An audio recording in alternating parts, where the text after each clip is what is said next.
సుమారు 800 ఏళ్ల క్రితం కాకతీయుల వైభవానికి ప్రతీకగా వెలిసిన శ్రీ పార్వతీ మహాదేవ దేవాలయం. నాయకులు మారినా, కాలం గడిచినా ఆ పురాతన ఆలయ దశ మాత్రం మారలేదు.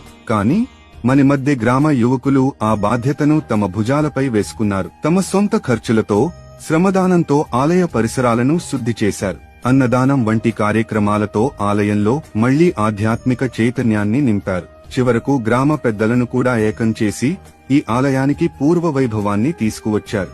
మతమేదైనా, మార్గమేదైనా మన సంస్కృతిని కాపాడుకోవడంలో యువత పాత్ర ఎంత గొప్పదో మధ్య గ్రామ యువకులు నిరూపించారు.